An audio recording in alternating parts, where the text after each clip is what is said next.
just drink it. It will make you feel better. 10 minutes later, he comes up to our booth and he's like, what's going on? Like, why do I feel so good? And then I filmed him. I'm like, you gotta put this on tape.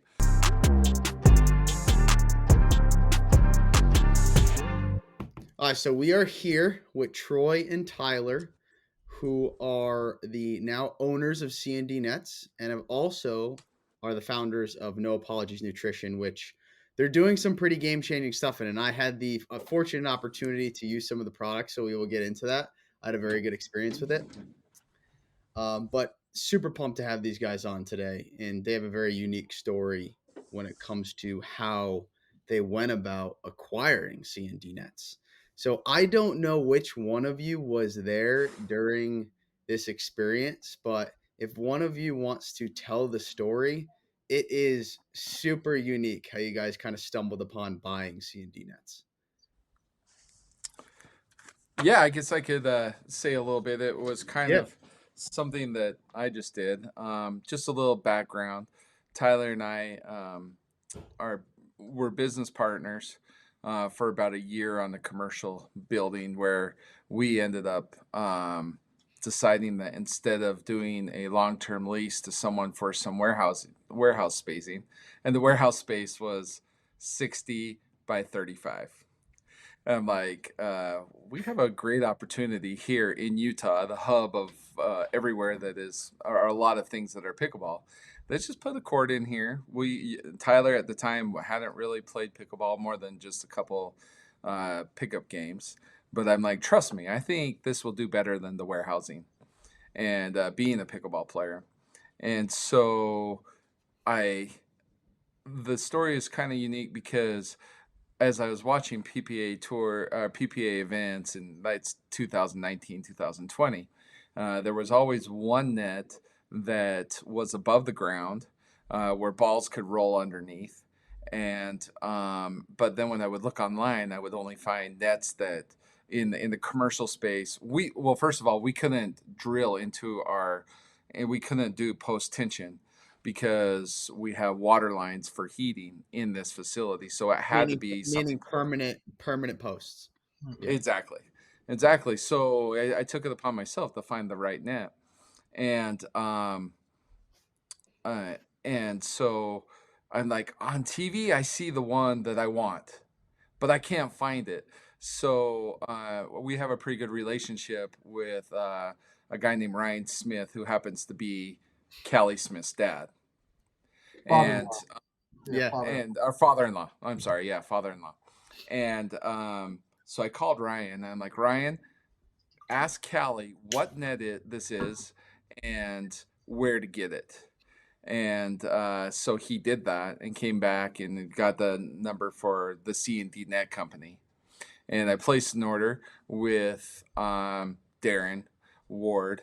His wife is Cammie McGregor. She's a longtime pro and senior pro on the tours. And he's like, okay, well, it takes about 2 months to get to you. I'm like, I want it now, but I'll wait. And then, so 2 months later, he's delivering it. And um, the first thing he says to me is like, I'm a 60, whatever, young 60s, a Yeah. retired firefighter. And I looked at him and I'm like, bro, you just drove from Vista, California to Utah to deliver 7 nets to Park City, Utah, and 1 net to me on your own. I'm like, you're anything but retired. And he kind of chuckled and laughed, and being an entrepreneur and willing to put it out there, kind of the theme behind why we're even talking today. I just said, hey, me and my business partner, like, and I didn't even ask Tyler's permission. I just said, we want to buy your company. And he's like, wow, some other people have talked to me about it. Um, Making a long story short, Yeah. Darren put us through the ringer a little bit. He did have other buyers. We flew out to Vista, uh, not knowing really where his books were, not really knowing if this was even wise, but we just had that intuition. Tyler's an entrepreneur by heart, and so am I. And so we were willing to get the capital and to buy the company off of what we perceived as its potential. And so it was kind of a scary thing, but and Darren had a lot of faith in us to put kind of what his baby was is just his little retirement baby into our hands, and so the rest is history. It took about 6 months, and then we obtained the C&D Net company, and we just started going from there. So So hopefully, Tyler, not. when Troy came to you and said, "Hey, I just bought this business and you're coming with me," did you have any hesitation or fears or like what is going through your mind when he comes knocking on your door and says that? I mean, I actually didn't because the same way that we bought the property that we're talking about, where we put this net, it's an industrial office space with some storage units in the back. Yeah. It was done the same way. He was looking for a place to park his boat, and when he called this particular facility, he asked the guy if he would sell the property, and it worked out. And up to this point, the property's been great. It's worked out, and it was the same mentality that Troy had of just asking that person if he'd sell the company. So when he came to me, no, I mean, I thought, well, I mean, reality is it's probably a long shot, but let's shoot our shot. Let's take the shot and let's put together a deal and see if we can come up with it. And we had another particular individual who also had some capital and was wanting to looking to invest, and so everything kind of came together just at the perfect time for us to structure the right offer and the right deal. Mm. I mean, even when we left, like Troy said, we flew down to California and we made our pitch. When we came back, I was, and I'm usually a very optimistic person. I came back to Troy, I think, yeah, maybe a 25-30% chance of us getting this. I don't think the odds are in our favor, but we'll see. And and we just kind of kept plugging away and talking to Darren, and before you know it, we had it. It worked out. I mean, and looking back, I mean, man, it's been a great ride. It's been a fun ride. So the question that I have here is because, and I mentioned this briefly to you guys before, is there's so much genius in the simplicity of buying the best, in my opinion, pickleball net on the market currently, right? And I think that you guys kind of saw that as well. What is that next step for any business owner? Because you just bought a net company and then you're like, okay, what do I do now? Right? Like, do I go and call my best friend and see if he can give me money? Or am I calling everybody to tell them I just bought a pickleball net company? Like, what is the next step in that journey from, I'll say, Troy, I'll start with you because I know that you are more of the sales marketing guy on your lens. What are you doing now to tell everybody, hey, here's the company that we bought, and here's what we need to do to scale it? Well, on the scaling part of it, I think we asked. I heard your question in two different forms. Okay. Um, on the fell first, and really focusing on not being afraid. Like there's so much in the world of just being natural and being Mm, genuine. Having a good conversation with Darren, and a lot of times I ask people if they'll sell their company, and the answer is no, and I'm not worried about hearing that. Um, but building that relationship, even if it's in 5 minutes of just getting to know the person that you're working with, and focusing on what their positives and the positives of the company, and putting yourself in the right situation of just not being afraid to ask to try to go and get that business. Once like they say they'll consider, then it's like for us, Tyler and I, we both have to assess whether there's some value there, and whether it's worth risking our neck, and talking to our spouses, the willing to see if they'll support the ride, and the negatives that can come from this, because sometimes it can backfire, right? And you got to be real with yourself and with those that are around you, of the risk that you're willing to take. Uh, in our world, Tyler and I have always, for the better part of at least 80-90% of our careers, we've been self-employed, and we talk about being willing to roll the dice and to make a calculated risk, not a Mm. stupid risk, but a calculated risk. And where I'm really good at asking those questions, as is Tyler. Tyler and I like working together, because his background is in accounting, so he can run the money and make sure that, the house favors us succeeding in any venture that we try. And uh, we have several stories of different businesses that we've looked at, that we gave back, you name it. So Tyler's an integral part of the sales team, but also the realistic, what is the value of these companies. And most of our companies are kind of coming from a mom and pop, and we're trying to take them to the next level. Which one of those, if you don't mind me asking, and maybe I could turn to Tyler for this one, which one of those failed companies are you the most thankful for because of the lessons that you've learned from it that may have completely shifted where you are today, and the success that you have had in the acquiring the businesses that you've had today? Well, Troy and I both have had in individual businesses, and as an entrepreneur and different things that we've tried apart from each other, we both have had failures, and there's no question about that. And we've had our issues, and we've had successes on our own as well. Mm. It's been these last few years that we've come together, and we've been able to, obviously, to get C&D and the nutrition company we've talked about, and the property.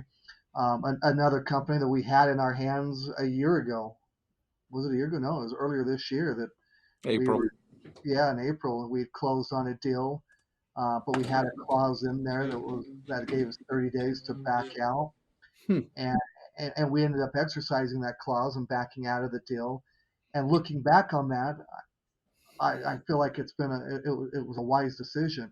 And even though we kept going back and forth, and we almost got back in the game later on in the summer, and to turn around and reacquire it, we the things that we have done with C&D and now with the nutrition company, I don't think we could have been as focused and as all in on these companies if we had the other one as well, because it was going to take probably a lot of me involved in the day-to-day operation of that, which would have pulled us both. I mean, at the time it might have spread us a little thin, and we've got some great things going on with C&D, and then obviously with the nutrition, that we would have been spread a little too thin. That I don't think we'd be where we're at with the other companies.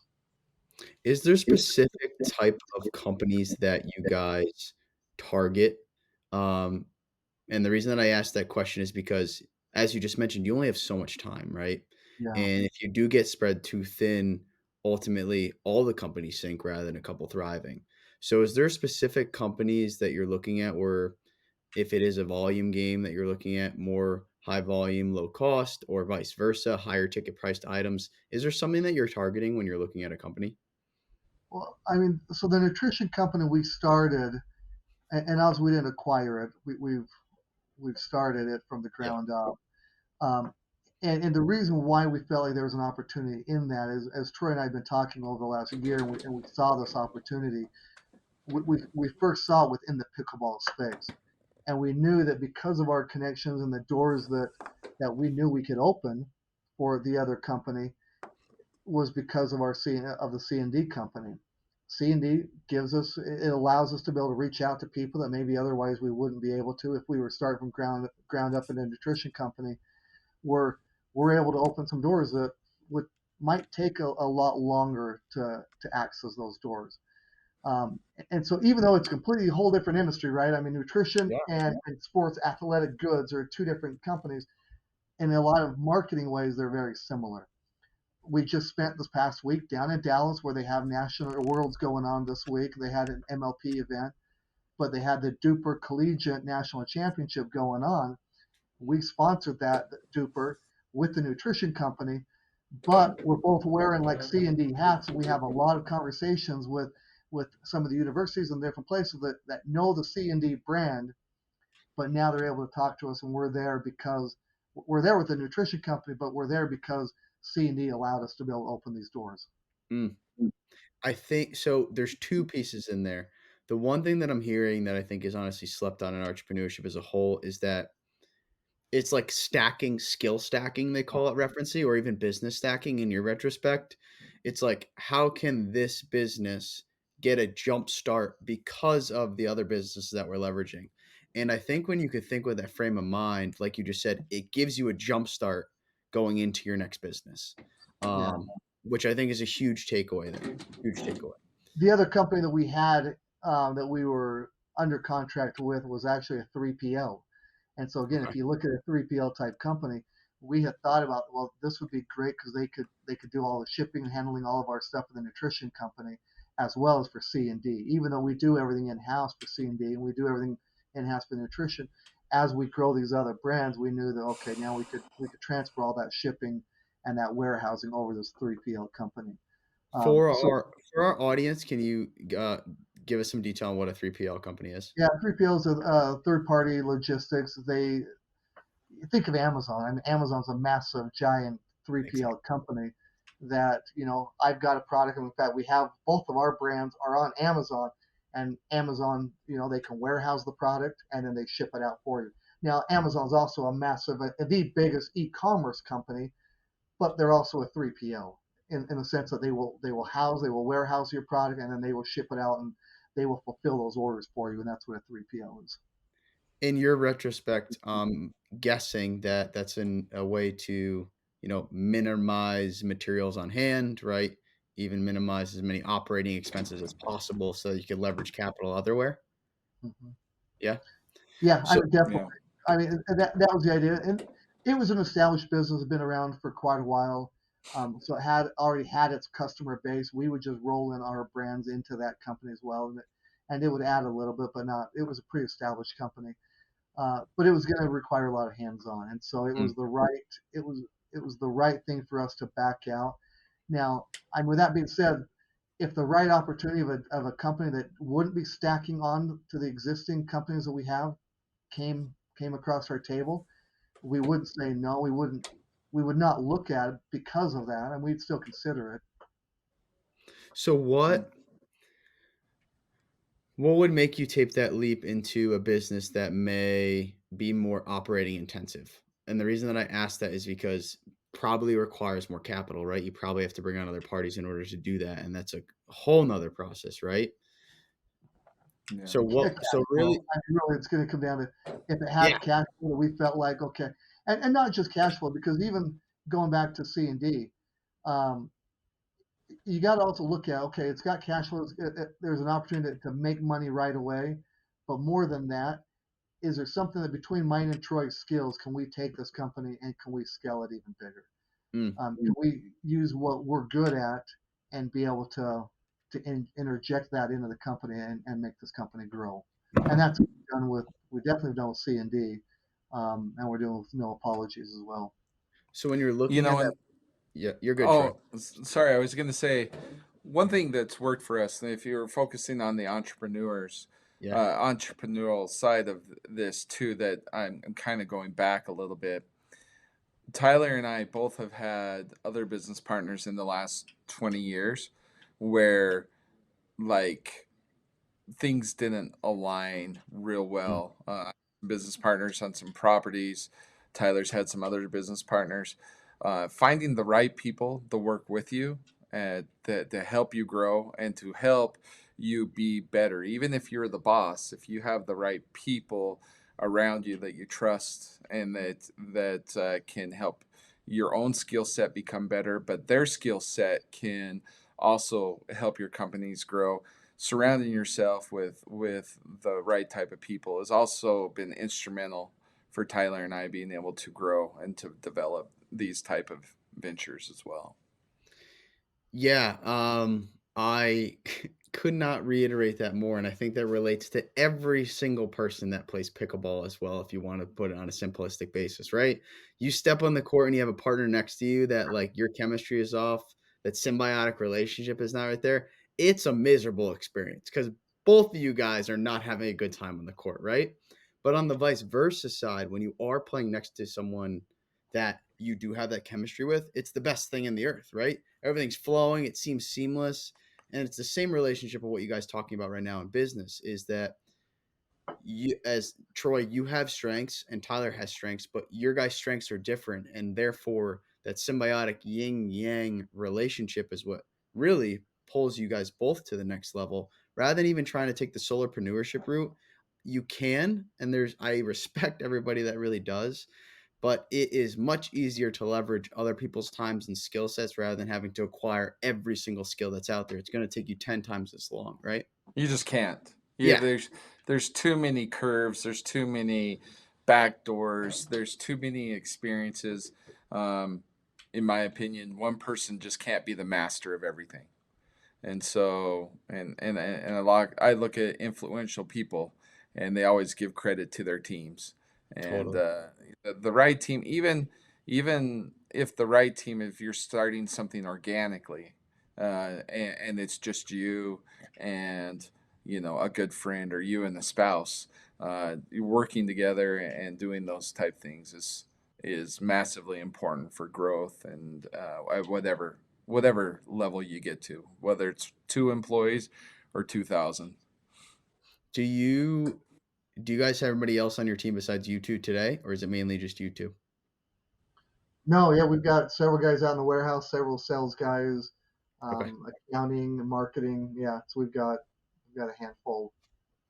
The Yeah. reason that I asked the question is because moving into No Apologies Nutrition, right, which as you mentioned before is a total pivot from buying a pickleball net company, but since the everything that we just talked about, I'm not surprised, right?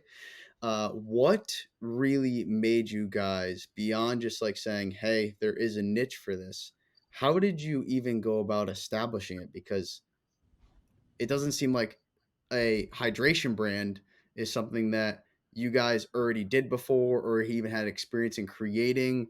Like, how do you have this idea and then bring it to fruition on this hydration performance that you started with No Apologies Nutrition?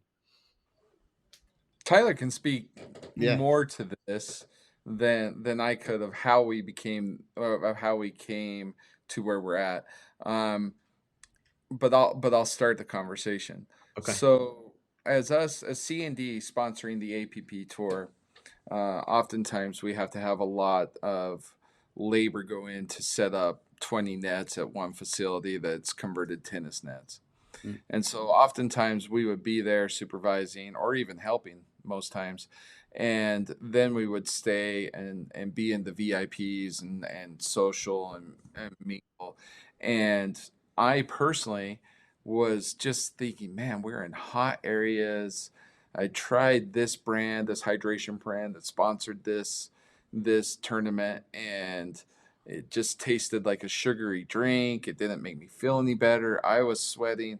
So in the back of my mind, I was just thinking, okay, my best friend from I utilize the people I know. So my best friend from just being from a young kid from junior high has been the CEO in nutrition and supplements here in Utah for his whole career.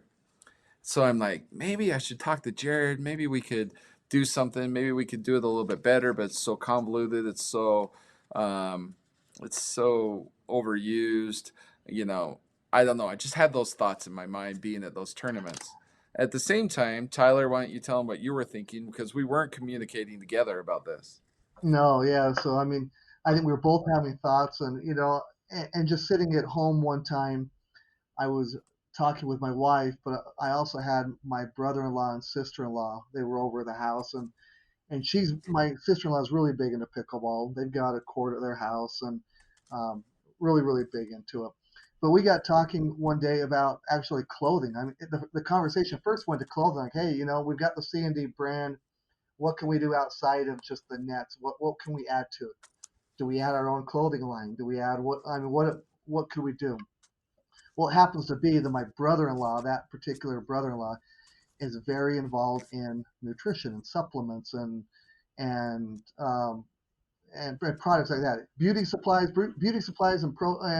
and supplements, nutrition, and all these different things are things that he's involved with. He's been in that world for many many years, and his company actually helps other nutrition and supplement companies obtain products, manufacture them, and they even create them and present them to these nutrition companies as the sales marketing, and they just provide the manufacturing for it.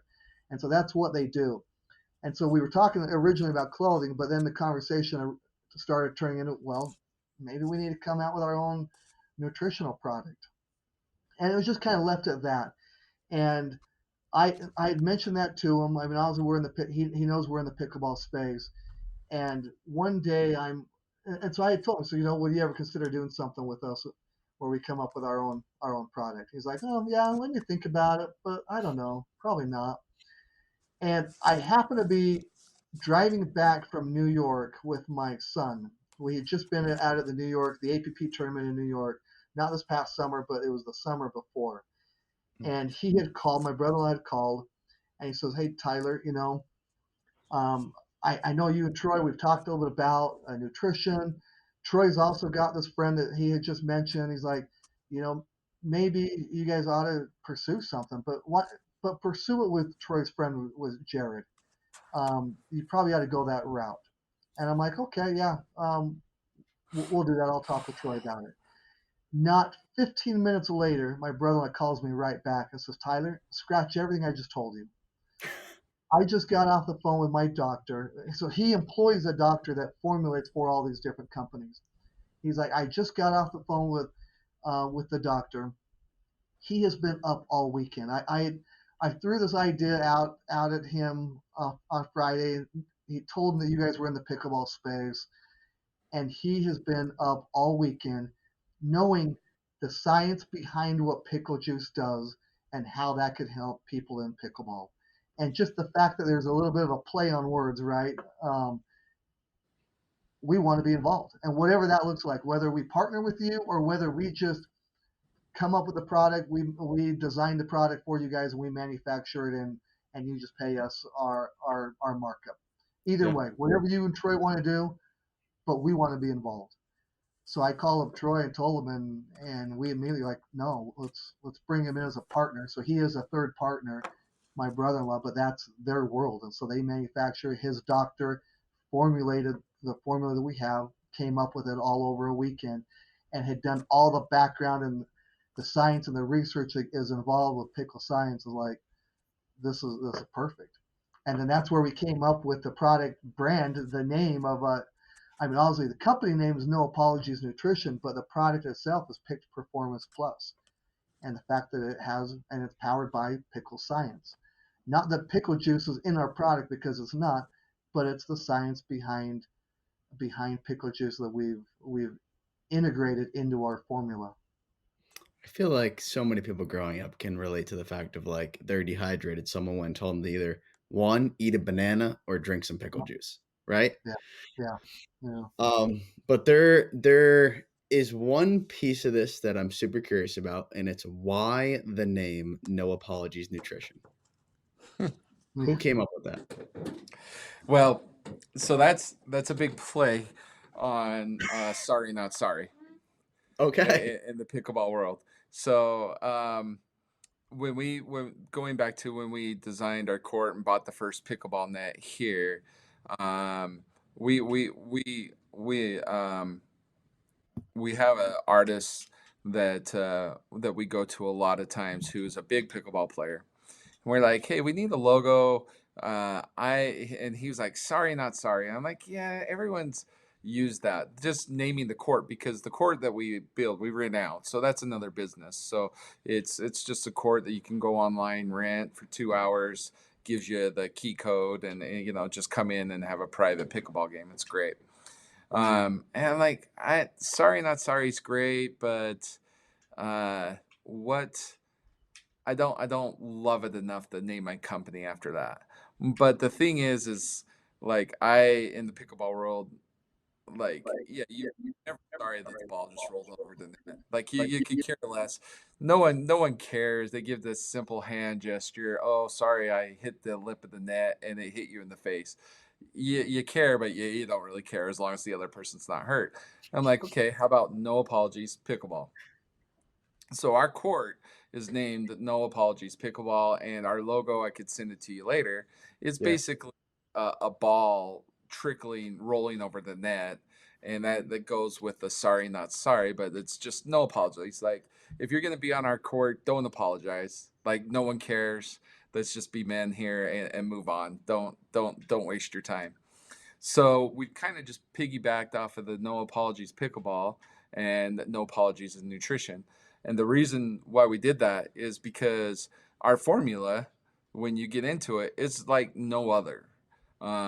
It doesn't like no none of the big 5 or 10 electrolyte companies have our proprietary science blend.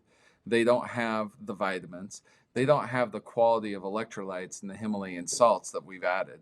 So, in an arrogant, not arrogant way, we're making no apologies about trying to change the market. And with that being said, no apologies nutrition, us doing it a little different, giving a whole lot more value and not making any, excuses of why we didn't make a better product in the first place. We're just trying to do it right the first time and make no apologies about being better. And so a little bit of arrogance there, a little bit of cockiness, but really don't want to come across that way. Just we may, and we also, because we did do that, our price has to be a little on the higher side. But the whole play of quality, getting what you're paying for and you're paying for a little bit more. That's the evolution of where no apologies came from, but it was from a pickleball court and sorry, not sorry. So I will tell you, I am absolutely a person who never apologizes for a let cord. And that may come from the fact that a couple of my mental skills coaches that I've worked with are like, "Don't apologize out there," and I've just carried it, and it's gone both ways. Some people kind of just like laugh it off. Other people are a little bit aggravated. But either way, I'm never apologizing. So I resonate with that heavily. To Mm-hmm. speak on your product a little bit for you. Uh, so I went through the whole thing, and I loved it, and here's why. So anybody in the athletic space can relate to the second piece of what you guys have done, which I think is super unique. And you've provided two things in there that really changes it as an electrolyte blend and makes it more of a performance blend. One of it is caffeine, and the other thing is the L-theanine. And I used to just try and like find those in like a basic seltzer water. But the problem is where what I'm getting at like with you too is like then I'm taking my electrolyte packet, then I'm finding an energy drink, and like often it's like too much energy drink, not enough electrolyte packet. And what was great for me is I have used this perfectly without having to like drink an energy drink on top of it on like the pickleball court, and you almost get like over jittery. I know a lot of people can relate to that where you have like too much caffeine or too much of other things. You're over jittery and you're not relaxed enough, and you want to be just awake enough where you're ready to go, you're ready to participate, but you're not like over anxious from yourself pumping up with caffeine. So at least from Yeah. my personal experience, like using it in Did you total, get over jittery not at with all. like using our product? Okay. Not at all. So, and obviously that's maybe a tolerance thing. There's a little bit thing in there, but I want to say there's maybe 100 milligrams of caffeine if I remember in 100 it. milligrams. Yeah. I will say though, the first time I used it, it threw me off. And the only reason I'm saying that is because I was playing pickleball late at night and I played great, and I'm wired afterwards. And I'm like, why? One, it's like 8 o'clock at night, and I was electric out there. But the second piece is like, why can't I go to bed? So I looked at it and I was like, oh my God, there's 100 milligrams of caffeine. Perfect. So the next day I took it to the gym and I was like, let me try and use it in the gym. Let's see if it works for pre workout. Because anybody that has tried and used pre workout on a different half of this knows that like some of them are pumped with way too much or not enough of what you need. And you, one, are overstimulated, or two, your tolerance increases so much over a period of time that like the amount of caffeine you actually need to go is ridiculous. So for me, it was the perfect balance of being hydrated and being able to perform, which I think Pick Performance Plus is like the perfect narrative. The feedback that I would give is if you can give me an option also without the caffeine. So if it is late at night and I can go to bed, that would be amazing. But I loved it. I loved it. I don't fully know the science behind pickle juice. I just know, like, hey, growing up, people told me to, drink pickle juice if I'm dehydrated. Do you guys know a little bit about the story of why pickle juice is so important when it comes to hydration? So obviously, it's a few of the ingredients. There's Yeah. in pickle juice, they've got. People know that they've got vinegar. Like, so if your mom's ever bottled pickles, or all the big pickle companies that bottle it, they throw in a bunch of vinegar. But there's a lactic and an acetic acids that Mm, are part of what goes into pickle juice. And there's some other stuff that goes into it as well, but those are the main. Lactic and acetic acid and the vinegar are in that pickle juice. So we've taken those three elements along with a few others, and that's become part of our proprietary pickle science blend. And that's what we've added in.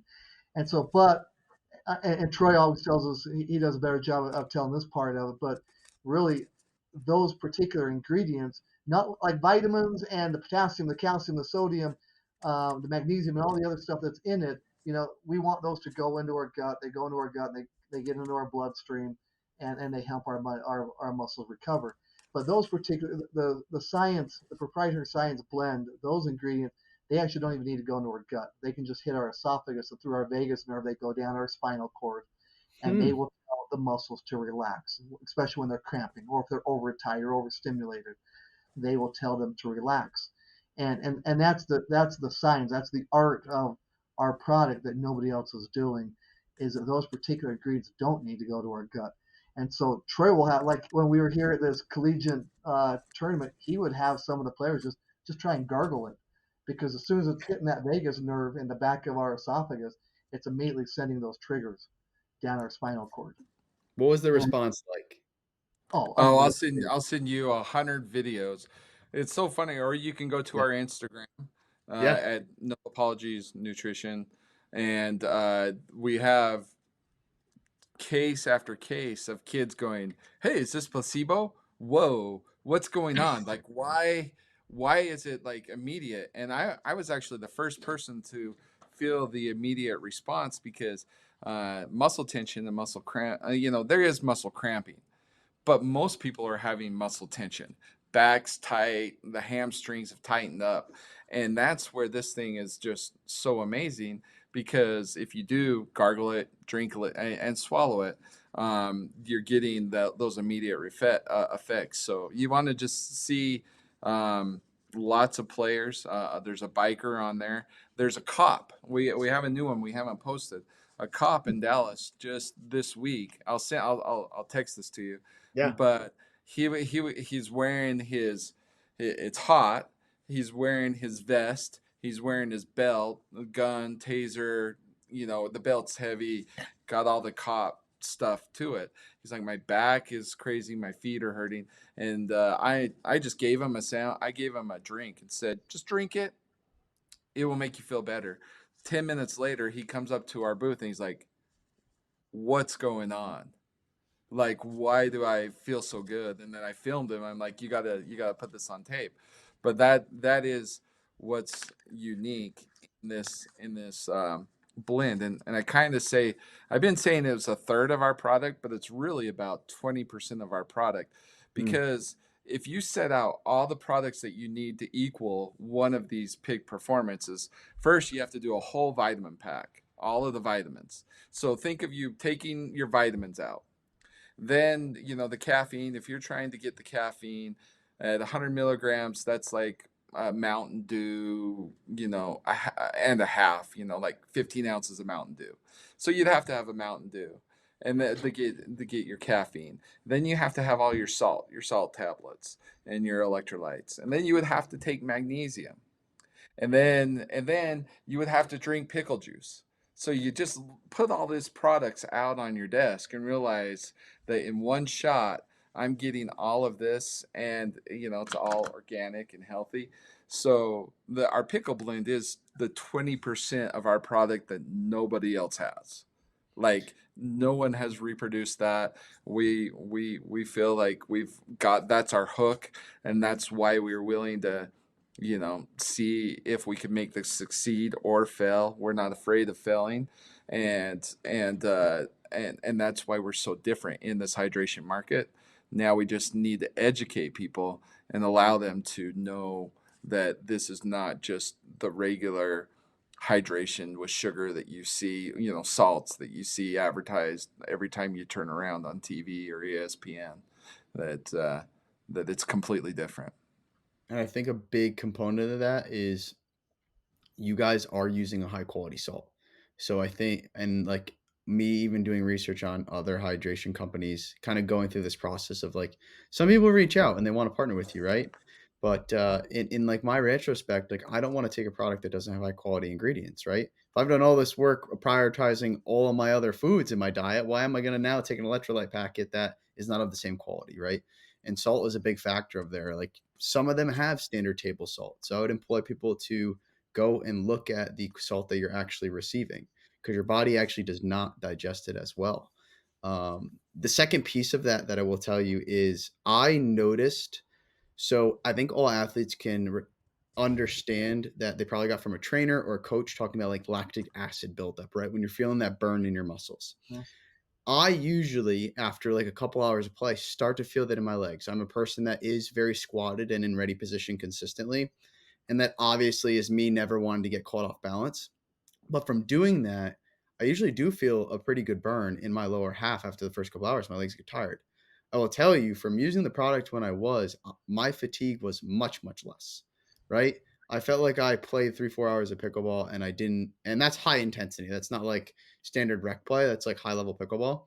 And I didn't really have the same responses I did before.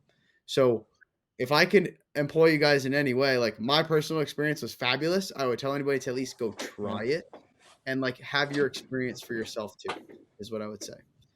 Yeah, But and that is exactly what we love hearing yeah, because the pickle science blend, the science behind our proprietary product is that if you use it kind of maybe as a pre, but kind of like you put it in your water bottle as you're going to the court, you get it in your system. So exactly what I did. that system that's already going down to your through your esophagus like, and down your spinal cord and telling your muscles to relax. When you tell your muscles to relax and then you introduce that through your workout, you're keeping your muscles relaxed and they're performing better longer. And so that feeling that you just described in your muscles is because you had it in your system or in theory, but it's more than the theory because so many people are giving us the same results.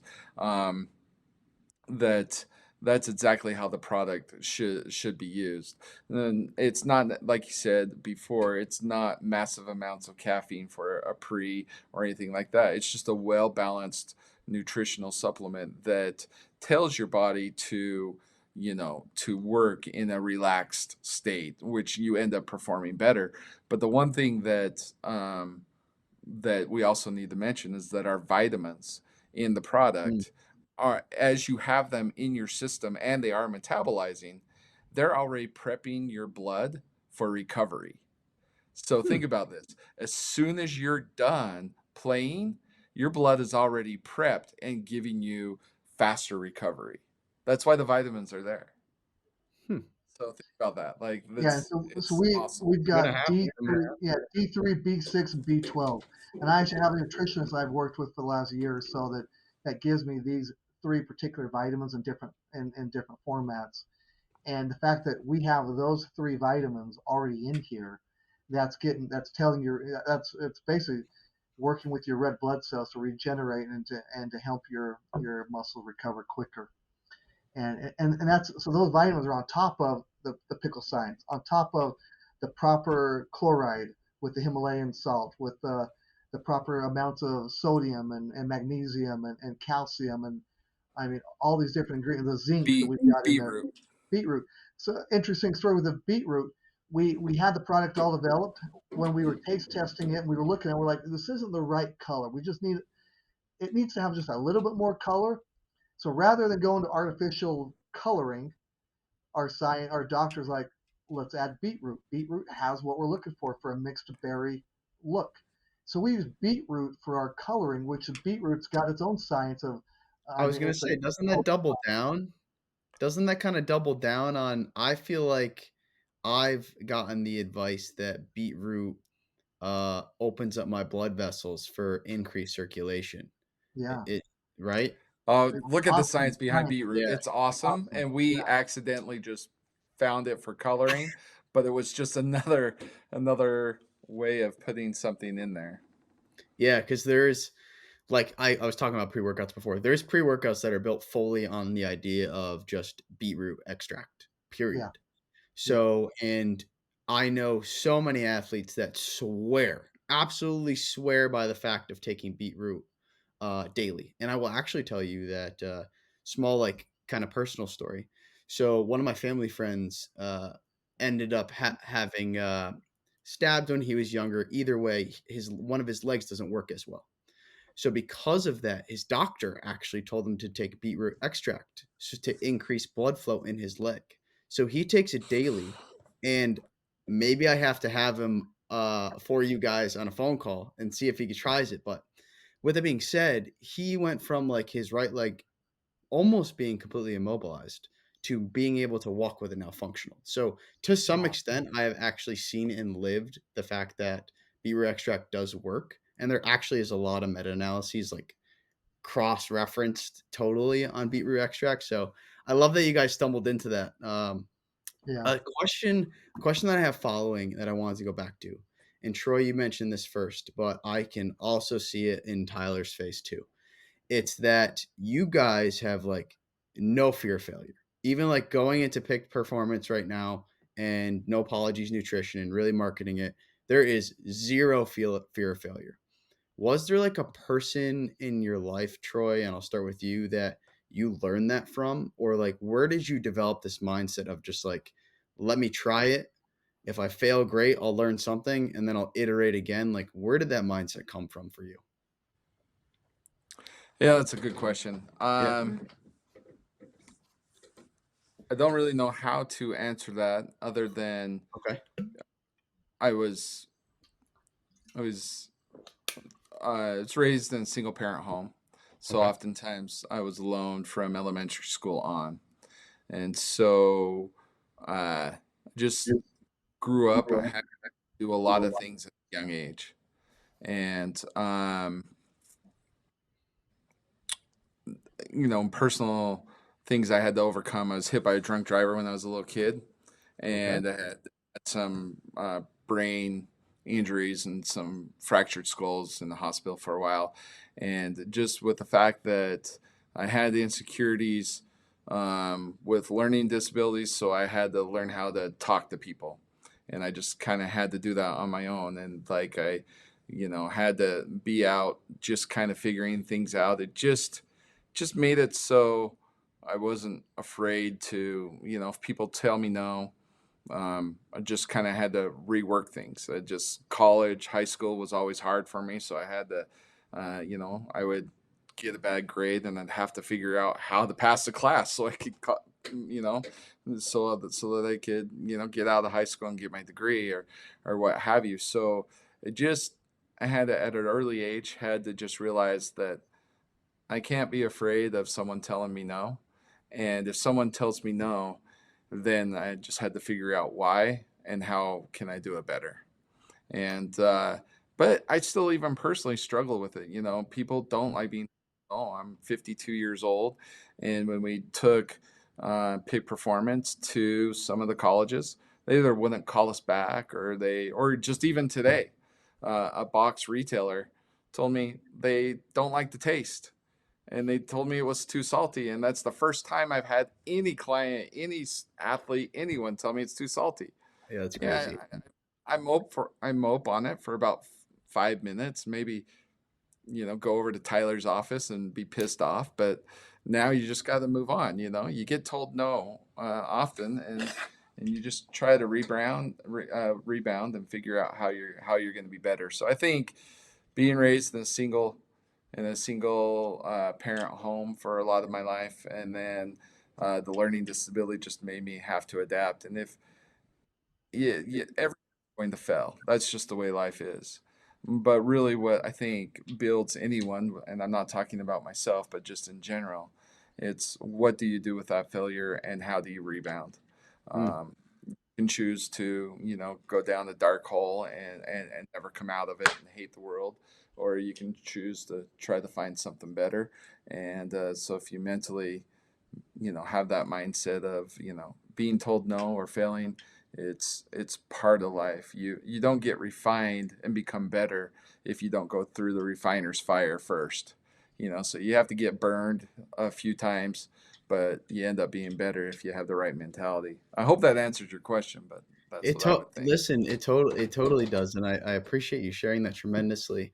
And the reason being is because I think that there's a lot of kids today that are sitting in that seat, right? Who may be in an educational system and be struggling because they don't have the right resources. But it doesn't mean one, that they can't be successful, and two, learn from the failures that they do run into, right? So I would ask you if you had one piece of advice for that kid that is sitting in that classroom right now, struggling on those exams and thinking that they don't have anything ahead of them, what would that advice be? I would say don't be afraid to ask for help. Mm, There's people put in place there that will help. And if you have that embarrassment, you have that, you don't want to be in front of the class, you don't want to be in front of your peers, you don't want to look like you're, smart. And I'm just talking in school, the yeah. schooling aspect. Um, Move past that. Go to your professor, ask for the help, talk to the TA, do what you can. It doesn't really matter. People probably aren't watching as much as you think they're watching. So, Very true. ask people for help. And my whole life, I've had to ask people for help. And genuinely, as long as you're willing to learn and you don't have to go back to the same person over and over and over, and ask the same question, although I am guilty of that too. Um, People are willing to help you be better. Yeah, and it's that's so well said because I think this goes back to the beginning of our conversation, right? Kind of leveraging the resources around you. There is people out there that are willing to not only just give you an ear, but also at least support you in whatever position you are.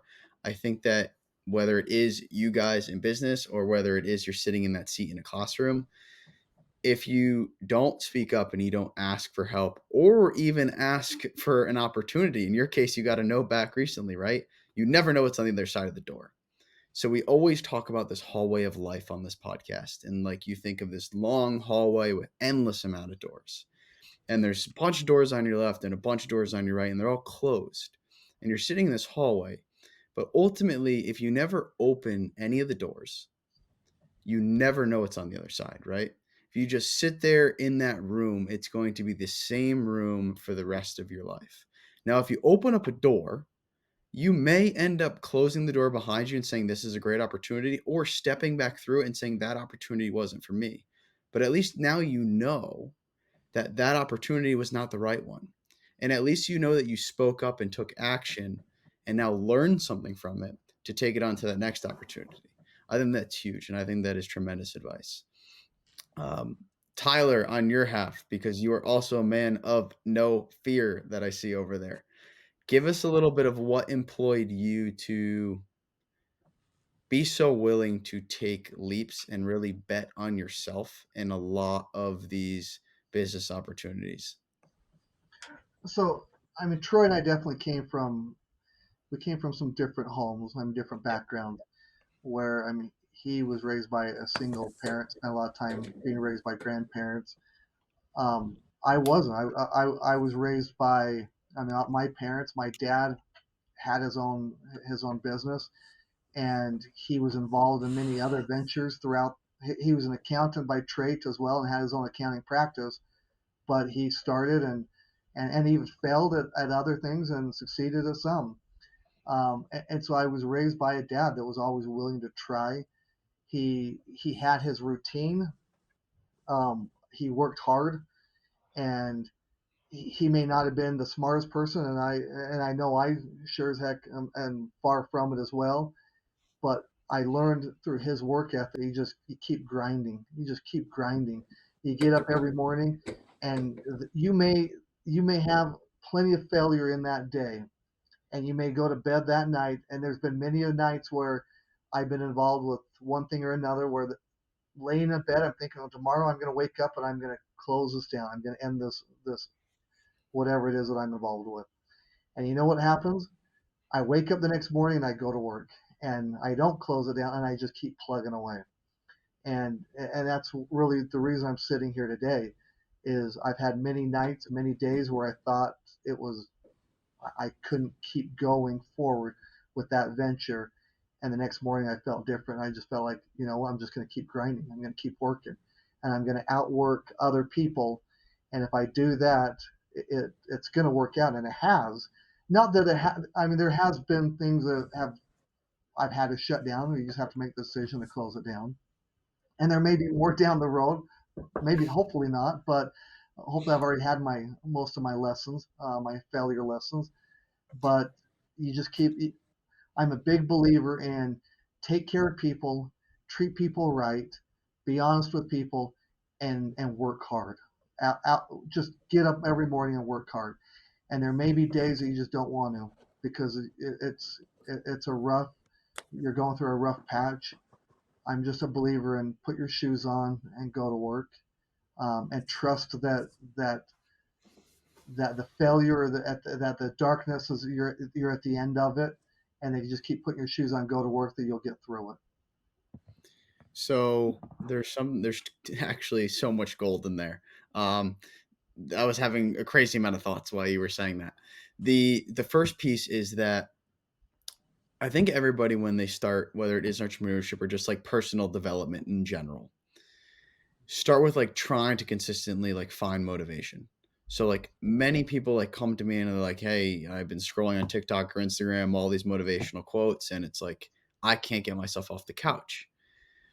And I don't know if either of you ever read the book The Subtle Art of Not Giving a Fuck, but there is a great frame in there. And I read this book like early on my personal development journey, like right out of college. And it's called the do something principle, or a lot of people call it the aim principle. And it basically says that anything you do needs to start with action, not motivation. Motivation's the end of it. And I think that's such a key point that you just said that has been reiterated before. It's like at the end of the day, you just need to take action and go in a direction and get started. And you'll find inspiration along the way from there. And then after that, you'll find motivation to continue to go, right? So not the other way around. So we always use the gym as the like easy example of if you're struggling to go to the gym, like just put your freaking sneakers on, walk out the door, drive to the gym. If you don't go in the door that day, that's fine. But the next day you're going to go in.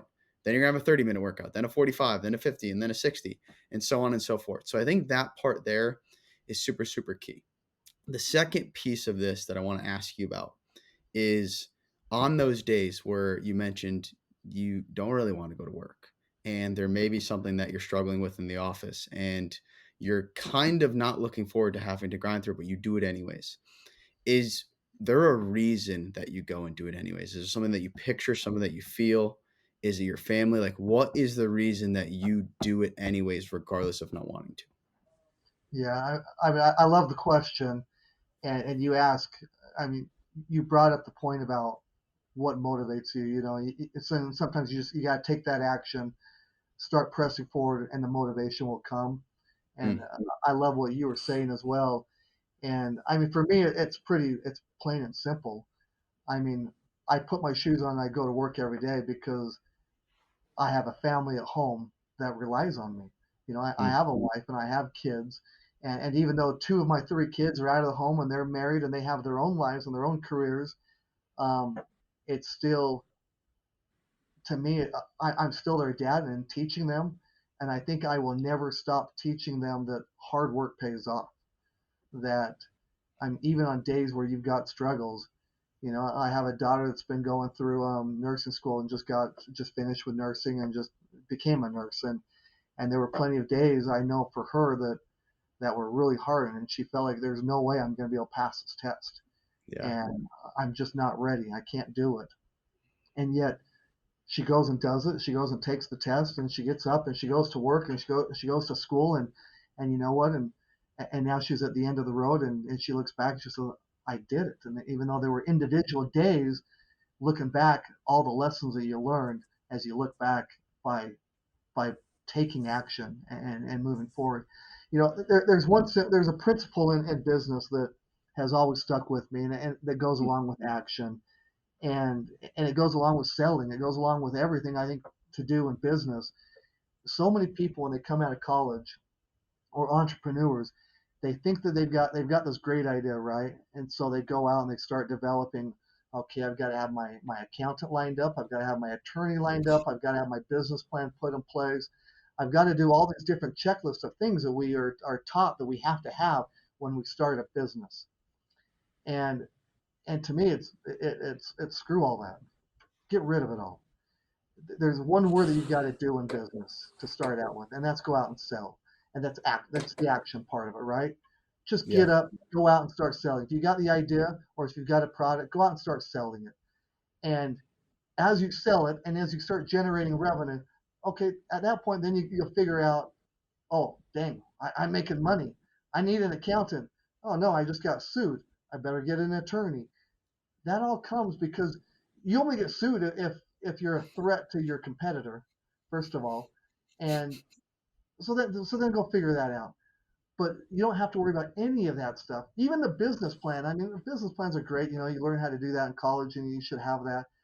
But first, just go out and sell. Go out, have the action, and that's why action is so important. There's nothing more important in life than just getting up and going to work and and being busy, and not busy work, but busy in creating revenue, creating sales, and everything else will get figured out. How about the gap between idea and product? So you're saying like the gap after product is sell it. How about the gap between idea and product? How are you going about there? Are you just calling anybody you know to try and see if you can find a connection of someone who knows how to do this? Or are you saying like go acquire the skills to develop it yourself? First of all, Troy and I can tell you that gap between the product design or the idea to the Yeah. selling is the most long, excruciating, frustrating gap there is in business. And we experienced it. It just goes on and on and on. And Troy, all we wanted to do was just go out and sell. But we've got to have a product. We got to have the product. So Yeah. we have an idea, and we tried to sell it. But our problem was because Troy and I just were not patient with that. We were going out trying to sell an idea without having a product, and we kept not that we were making promises, but we were telling people, "Hey, it's coming, it's coming, it's coming," and that timeline just kept dragging on, and that's hard, and it's hard to go out and sell an idea when you don't have the actual physical product in hand. But we still kept trying to do it, and we're thankful that we actually now have the product. But there were many days we were very frustrated with that. There's a little bit to be said with that because with the hydration, um, we we finally had our formula, and then manufacturing is delayed and delayed and delayed. So there was some valuable time in the sense of that we weren't really pre-selling or taking purchase orders, but we were planting the seed of knowledge of what we're going to come back to you and say. So that kind of bridged the gap um, uh, of the time that we were waiting for the product to get here because it was delayed. It took us from formula to product over a year, and we obviously wanted to launch fast and hard with top 10 pickleball players in the PPA. They were on board. We had them, and then we lost them because the product wasn't here, and they signed other deals. So that again, talk about a failure when you're like, oh my gosh, I had you, but the factory like took three other orders before ours, and now I lost you. Mm. And talk about a failure that is out of your hands. Like you're like so mad, but still, uh, the practice that you get and the foresight that you get while we were waiting for the product to get there was good practice, and it molded us a little bit for when we did have product. But I loved what you said, or what was spoken about go out and sell first, because I'm more passionate about our product now that people tried it, and I've learned a little bit more than I ever was from day one, because now I see it changing people and motivating me to keep on going, even when I have days like today where someone said our stuff was too salty, which I can't believe no one's ever said that. But I'm still totally motivated. Did you feel like it was too salty? Absolutely not. And all so in my honest review, like one of the most popular, I'll say, brands out there right now is LMNT. Yeah. They're Yeah. probably the saltiest of any of the packets. And most people are drinking that and then coming on over to other things because it's too salty. So for me, like Yeah. this person must have never had an electrolyte drink in their life Yeah, That's if right. they're like it was too salty, right? LMNT has over double the salt that we do, Yeah. but nonetheless, that was their opinion, and again, a little bit of a failure today from one box store. But luckily enough, in the U.S., there's a billion box stores that will look at our products. So just keep on going. And like in your guys' defense, it's easier to do that when you guys know that you have a good product, right? You put the time and effort to create a good product that is of high quality, right? You guys know you're not trying to sell somebody quote unquote a low quality product, Yeah, which for sure. which I think is a major part of this. You mind if we go through an exercise here? All right, it's gonna be fun. All right. I All promise you right, this. I'm scared already. No, we're not gonna be scary at all.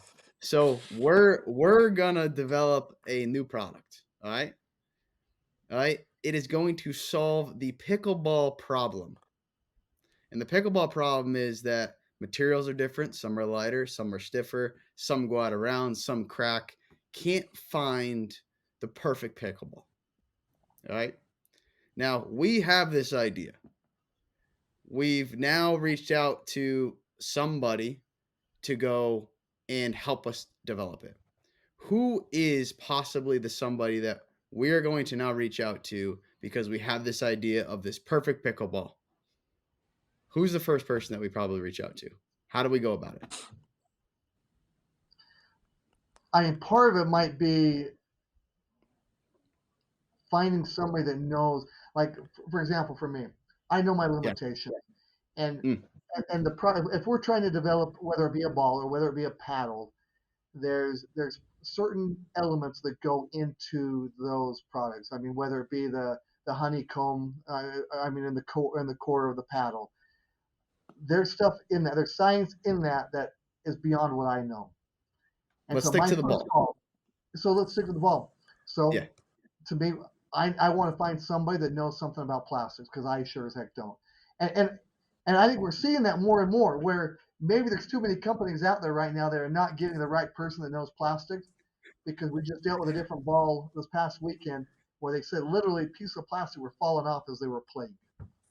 And and so I would want to find somebody that knows really about plastics and can educate me on it, so that when we go and talk to a factory, whether it be in China, because I think they're probably all made over there, Yep. I need to know, I need to understand plastics and Yeah. to be able to create that proper ball. So I'm going to find somebody, first of all, that really knows plastics to help educate me so that I'm prepared to go over to China and talk to them. So Yeah, now and you that said yeah, you, continue. you you Sorry. said you have a theory, and I would agree with Tyler. Um, if you have the theory, prove the theory with someone who knows plastics, Hmm. and and prove the science if you don't know the science, and then and then if capital's not the problem, then start your tours up, start talking to places that are manufacturing pickleballs, get a non-disclosure in place, NDA, so that when you go and share your idea with someone that could produce it, they're legally bound, and they can't steal it from you. Now let's So say capital is a problem. Let's say we don't, because pickleballs, right? You probably need a large production run over in China, even for a test sample, right? Yeah. So let's say capital is a problem. How do we go about finding capital in order to mass produce this pickleball? I hope you're having fun with this. Yeah. And I so know. I it I depends. know what I would do. Yeah. I Yeah. mean, so Troy and I mean, we have a few people that we'd be able to go to. Okay. But if you're somebody who hasn't built a brand or a business yet, this is kind of your first go at it, then unfortunately, you got to go to friends and family. You got to Mm. go to people you know, and you got to get them to buy off on your idea. That's usually the easiest place to go until you've proven yourself, and that's where unfortunately some of us have failed, right? Where we've gone to friends and family, and maybe things didn't go right at the beginning. But that's usually your first place. Okay. I So would do it now, completely different. okay, tell me why. Okay, so the way that I would play it, and I'm not trying to be mischievous or Yeah. anything, if you're trying to design a pickleball, you play pickleball, You got it. and and Yeah. and then and then because of that, if I don't have family and I don't have means, Mm. I'm going to expand my pickleball family, and I'm going to start playing with the guys that I perceive to kind of be business owners. Okay. Once I've perceived or been able to like say, hey, I'm friends with Jack, I play pickleball with Jack, Jack owns a company, then I'm just gonna say, Jack, can I talk to you on the down low about something? And I've got this idea and I think it could change everything. What do you think? Don't ask him for money, ask him what he Mm. thinks. Because all of a sudden then if Jack's like, oh, like I can see that. And he might say, I might want to do something. First of all, don't be afraid to share ownership, Yeah. right? Yeah. Early No one's on. going to do it for free. Mm. So if he's willing to take some skin in the game and you say, I've got the idea, you've got the capital, do you have any ideas of how we could go? But I think there's like, let's get our visas to China if that's where it's at, or Tokyo or wherever you have to go. Um, let's go do a tour and see that. Now that business owner probably has a career of knowledge if he owns his own business and he's done that type of thing, and you're friends with him, and if he's in on it, if he buys in on it, then you go together just kind of like Tyler and I do. We go together, Hmm. and it's not you give the money and shut up. It's like you're bringing expertise too. Then go together, and that guy may say, "I'm going to fund you," but most of the time, at the pickleball court, depending on who you're playing with, they might want to be a part of it, and that's how I would go about it. So yeah, family obviously is a lot of times the easiest support, but you're and what are you being at that point if family's not available? You're being a salesperson, but you're not being pushy or you're not being a jerk. You're being a friend first, and then you casually in a polite way say, "I've got an idea. Can I just run it past you?" Yeah. Like you own your own company. It's not to deal with this, but look at what I've figured out. What do you think? And they might say that's not what I had in mind, or that's not for me. But John over there, he works in manufacturing. And then you go. And maybe you ask 5 or 6 times before you find the right person. But that's what I would do. So to that point, I think the like what you finished with is the key there. Like you probably aren't going to ask the first person you ask is probably not going to be the one that says yes, right? So, yeah. Probably not. Probably not. So Yeah. if you believe in that idea, you totally need to be employed to ask many people about it, talk about it a significant amount of time until you run into somebody that also buys in. I think another key piece there is like being willing to, if it is in your first, like if you are believing that you're going to be in the entrepreneurship journey for a long time, this is your first venture. It is totally worth leveraging equity in it, right? Because they want some sort of value to allocate their time. Now we're moving on from there. So now we have our capital. Let's say in this case scenario, it is coming from family, right? We've loaded up capital from the family. Now we are trying to sell the product first to get pre orders, or are we going to China, developing a perfect product first with the capital that we've gotten, and then selling afterwards? What would be our next avenue? Yeah, I think you have to have product to demo. You've got to yeah. prove the concept. So no one's gonna buy it off of your word until you give them a few balls and say, play with this for 2 hours and see how it holds up. So once you've proved the concept, um, most of the Chinese companies that we've worked with, they do send you demos. So they're going to send you a handful because they want their product to be to your specs and make sure they're right, and then they know that you'll place a big PO. So you can probably in the case of the balls, and I'm not very educated in balls, so I'm just guessing.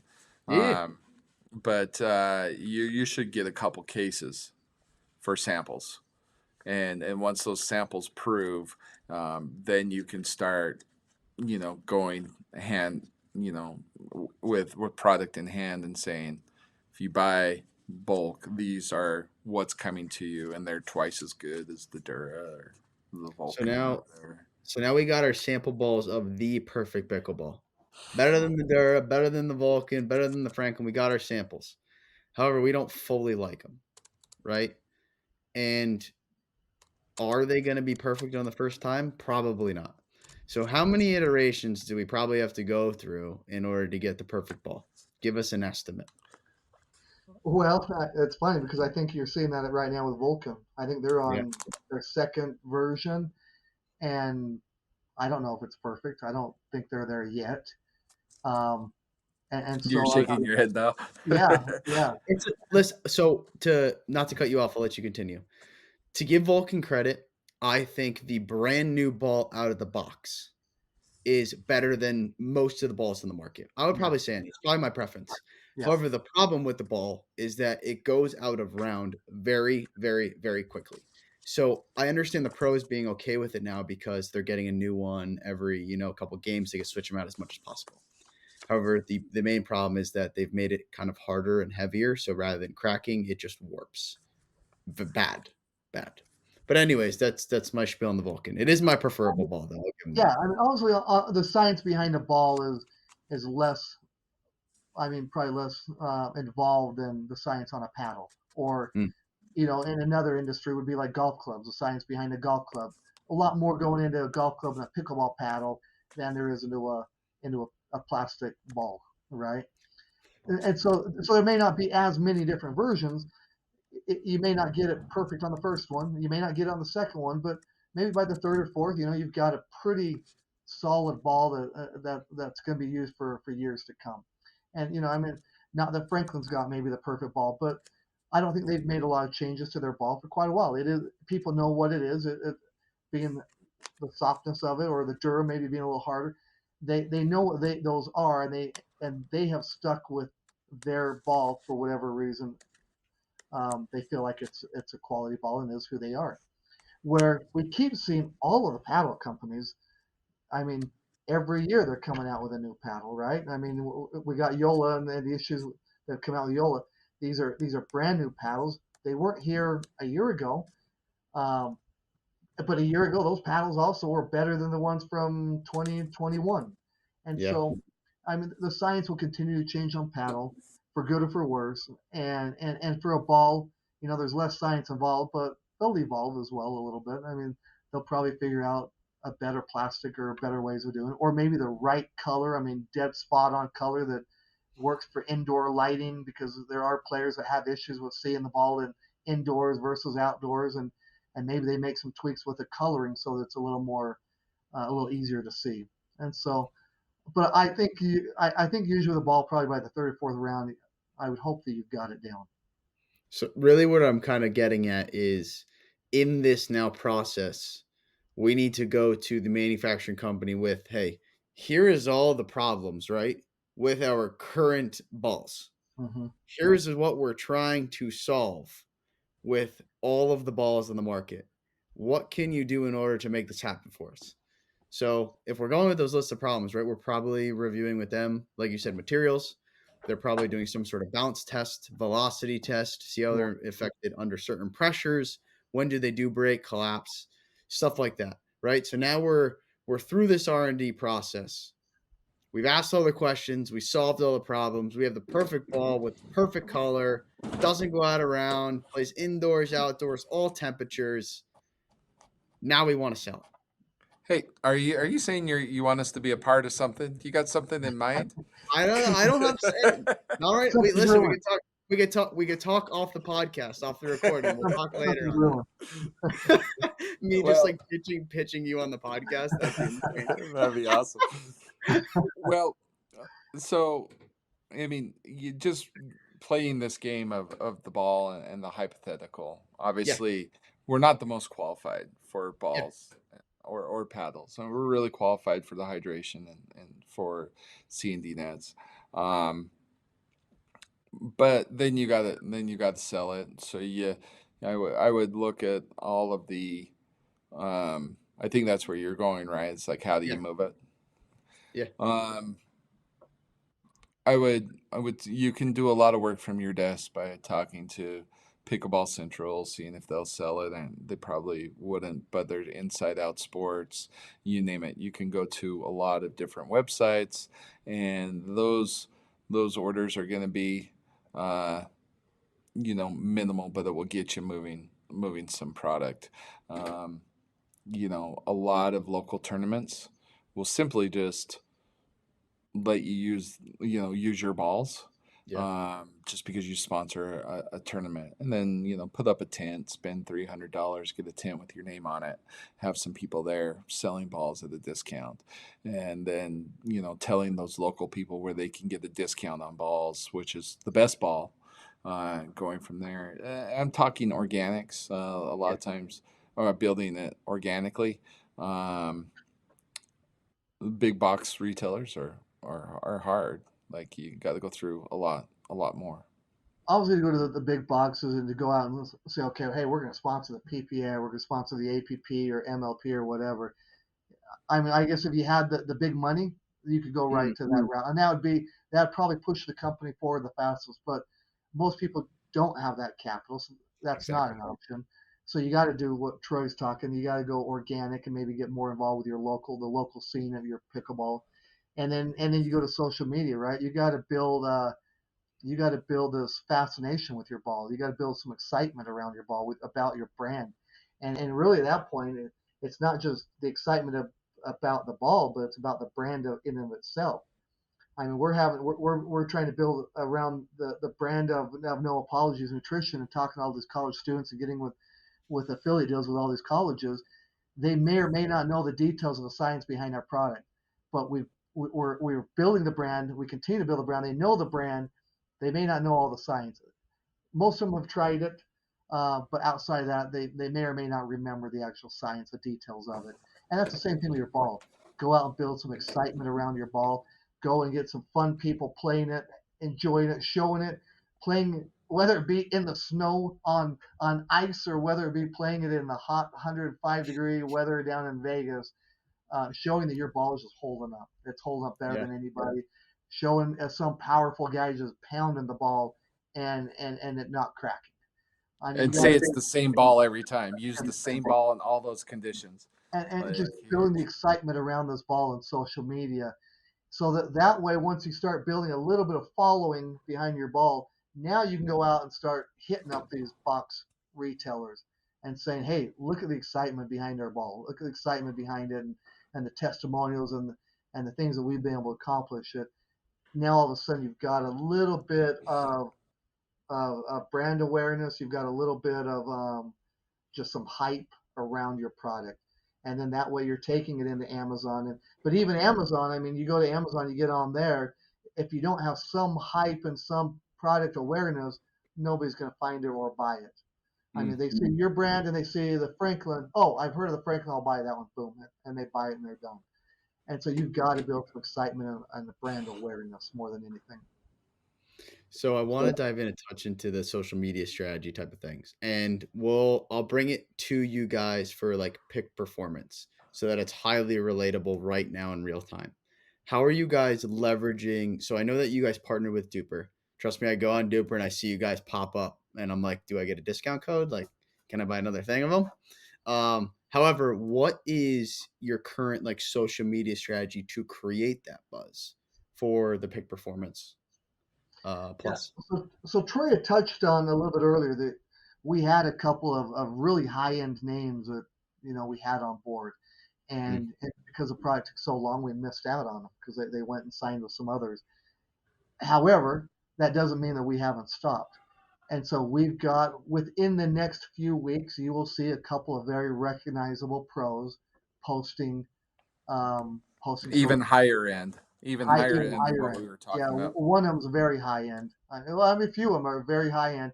I mean, these are MLP players. These are players playing on the MLP level I love that will that. be posting content of our product. And those are great. And those are, but those are hard to get. I mean, if we're going back even to our ball conversation, Yeah. we've been able to get because of with our contacts with C&D, we've been able to, we've been able people will answer our call a little bit easier than they may the average person because they know of the C&D brand, and so we can introduce this other product to them. And that's definitely allowed us to get into a couple of these doors that we're in. However, from an organic standpoint, and that was the same thing with Duper. We were able to get into PickleCon because we got to know the people that were putting on PickleCon, which got us into Duper. I mean, but we got into PickleCon because we were at a convention in Vegas with World Pickleball for C&D. And that got us into PickleCon, which we first introduced No Apologies Nutrition there. That got us into Duper because the Duper reps were there and said, hey, let's talk. And so it all started because of our connection with C&D. But going forward, from a social media standpoint, we're going to continue to push this college scene. I mean, even though we know that our buyers, most of our target buyers are not the 20, 21-year-old college student. They spend they'll spend some money on this type of product, but they definitely don't have the means of what their parents have. They probably don't Mm. have the muscle tightness that their parents have, or the cramping issues that their parents have. And so you will see a few other things that we're doing with Duper that are outside of college that in the near future. So we're not getting out of that. We'll continue to push those avenues, but we're going to continue to push the college because the one thing that the college allows us to get into are their parents. Their parents want their kids to succeed, and if this gives them an advantage in performance, their parents are going to buy it for them, and they're going to make sure that they've got the proper product. Um, but we're going to go out to other affiliates too, other people who are involved, whether it be pickleball or a marathon runner or a cyclist. Those are our next avenues. Pickleball is the low hanging fruit, but that doesn't mean that this product doesn't work in all the other avenues. And so you will see us start reaching out. You'll see posts in other. You've already seen it in cycling. We've already got some sponsors, some ads going on social media with a cyclist, but you'll start seeing in other sports as well. But and even to add to that, if you're talking about organic growth, Mm. I feel like our most effective ads, or the most effective ads that I watch on Insta, are the testimonials. So if you're doing, if you can get a 30-second to 1 minute video of just someone saying how amazing that pickleball is, I think there's organic growth, and you can always just kind of repost it, every 30 days. But that's the great thing about Instagram. Your content doesn't have to cost you $1 million. Sure, we're lucky enough to have um, the money to buy some sponsorships, pay for some sponsorships. We're lucky enough to um, be in New York at those shows, which puts us in the same building as movers and pushers in the industry. But if you're organically starting something and you don't have those opportunities, as many testimonials as you can get on Instagram, where you can just kind of hook them for a minute to hear how awesome your product is the way that I would start if I didn't have some of the other means. And we talk about the marathon. It's certainly a marathon. I always say I want to sprint every day as the marathon, every mile of the marathon. But the fact of the matter is you can't always do that. You have failures, you have setbacks. Um, but be mentally stable enough to get the 26 miles in, and not quit at mile 5 or 13. Yeah, it comes down to consistency, right? And that leads right into action. Like taking consistent action is the best thing that you can do. And I think like even me starting the Fail First project, the podcast as a whole, like you have this brilliant idea and you want to get everything out there fast, right? But in order for me to do that, I had to refine my video editing skills to be more efficient, my graphic design skills to be more efficient, to get product out quicker, to get videos out quicker. And then I probably even had to, not that I probably had to, I had to leverage somebody else to actually help me on the SEO side, right? So some of those things early on, even in my journey, dragged me down because I did feel like I have to learn everything myself. Jack of all trades, got to do it, got to figure out SEO, got to figure out how to video edit, got to figure out how to do graphic design. Granted, yes, am I still doing the video editing, graphic design myself today? I am, but it's not that I didn't try to employ somebody else to actually do it. And then from there, buy my time back. I'm still in the process of doing that. But the mindset shift that I had and consistently have is how can I buy some time back to leverage that more for the next thing or the next opportunity? And I think that you guys both really keyed in on that there, which is so important. And to do it consistently, regardless of your emotional attachment to that day. And I think every athlete, whether it is high school, like you talked about, because some of our audience is there, whether it is college too, because many people watching are from that area and kind of like through their 20s. Whether it is there as well, it's just like keep going, keep doing, and don't stop, regardless of the emotional attachment. And the reason I harp on the emotional attachment is because every athlete feels that in any match that they play in, right? There's points where it's low, where you're way behind, you're getting your ass kicked, and the pressure's on. You could feel the anxiety building. But then there's the other half of like you feel like you're the best player in the world, right? You feel like you're Ben Johns on the court that day. But if you can navigate both of those with the same grace, I promise you that's not going to only take you higher on the athletic field, but also take you in the second half of your journey, which will probably lead to entrepreneurship because the mindsets are super, super similar. Mhm. So closing our pickleball concept. And then after we're done with that, I'll have my final two closing questions for you. Closing it, we now sold it, or not sold it. We are now selling it itself throughout. We're telling people about it. It's the best ball in the world. Are we done? Like, do we sell it and the company just grows itself? Like now that people know about it, now that we're trying to scale it, what is that next step operationally that we need to do? Do we just keep networking to get higher leverage? Like what does that look like now that we've built the product, starting to get buzz around it, social media is seeing it, we're growing? Is there a point where even resources are strapped? Like what does that look like for us as we're on that growth scale? Yeah, exactly. There's no question that resource will become strapped if you're growing rapidly, right? I mean, we've Yeah. seen that. We've had times within C&D where the orders are just coming and coming, and we can get a little strapped at times with cash, just because there's all that. Then you got to start bringing a product and raw goods, and there's so much that goes into that that it can strap you. But to go back even to your question, I think to your point, where are we done once we've got our ball? Are we done? No. I mean, if the day that we think that we're done and that our product's final and we just keep selling just that product is the day that we fail again. Because whether it is figuring out ways to improve our product or add additional products to it, we have to keep moving forward. We have to keep adding to it and growing it. A product is not a company. A company is starts with a product, but then evolves into multiple products, and that's a company. And so same thing with whether it be C&D. You'll see in the near future, we're coming out with additional types of products within our as far as pickleball nets. You'll see within no apologies. You brought up earlier in the show about a non-caffeinated. That actually is our next product.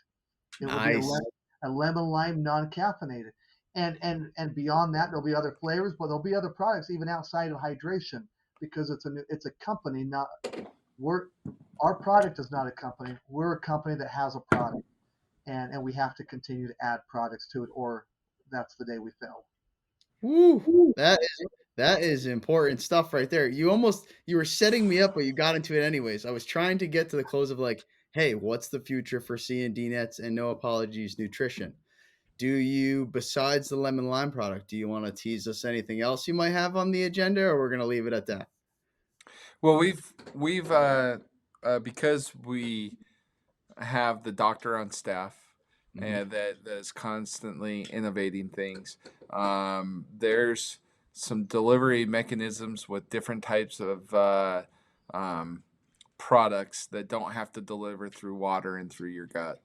Hmm. There's lots of delivery mechanisms, whether it's your tongue or your esophagus, and there's lots of nutrients that you can get through different avenues. We've also considered this; these are not new to the market, but they're chewable type, like Gummies, like gummies.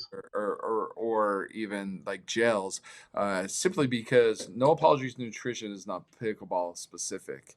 This product probably is more in line with football players, soccer, lacrosse, marathon runners, people who cramp and have muscle tension, way beyond just pickleball. So even maybe what's coming up a little bit outside of the products is the fact that we've got to get outside of pickleball and let other sports know the value of this product. So we are in talks with. We have only a few SKUs, but we'd like to have 30 SKUs, Hmm. and and appeal to the masses in many different ways. To your point, to kind of reiterate what Tyler was saying, is like you're consistently trying to build a business, not just have a business survive off of one product, Mhm. right? It And just won't.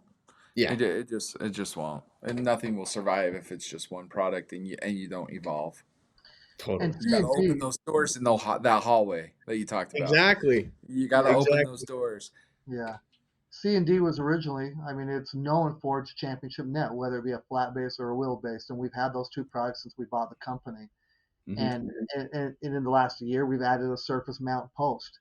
You will see in the next month or so, we'll be coming out with in-ground posts, permanent in-ground posts the C&D's never had before. And then we will come out with another movable net, but a lower price point, more in that about half the price of what our championship net is, and that will be a But game twice as good price as the point. competitors out there right now Yeah, too. yeah, but it'll be a really good quality, good product, and so and that product will probably be the first of the year, but you'll start seeing some of these products growing over the next couple months within C&D.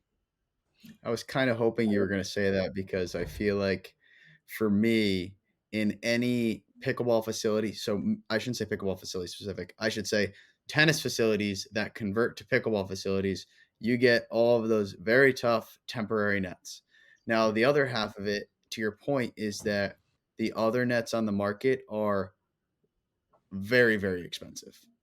Like, for example, I think the Selkirk net is like $3,500, pushing 4 grand to get that temporary net into wheel off and on. So if you're moving in that direction, I would be super interested in that because temporary nets, every pickleball player absolutely despises.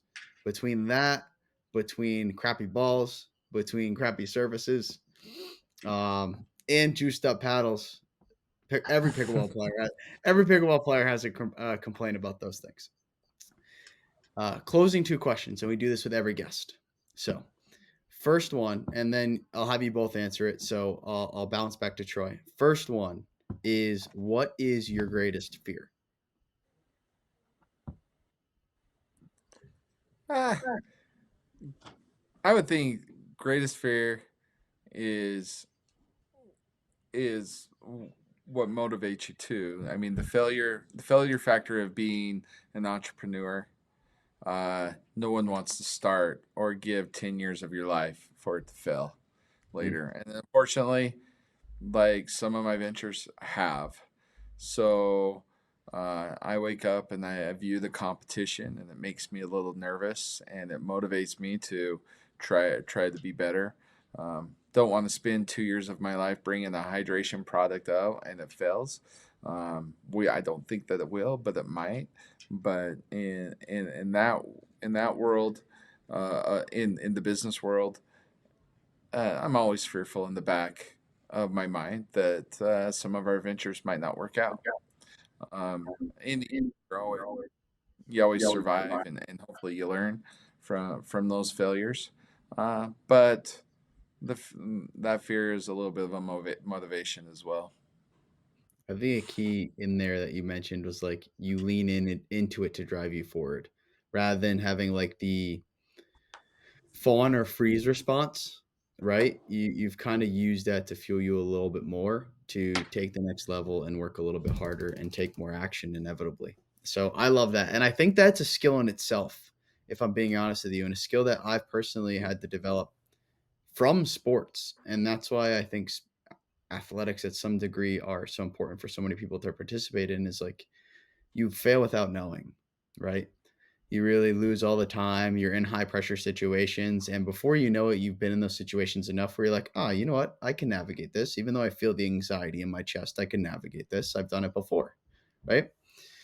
So, Tyler, I'm going to move to you. What is your greatest fear? Yeah, obviously I've got some of the same fears that Troy would have, but Yeah. adding to that, a fear would always be it's the same. It's what motivates you as well. It is not being able to provide for your loved ones, for your family.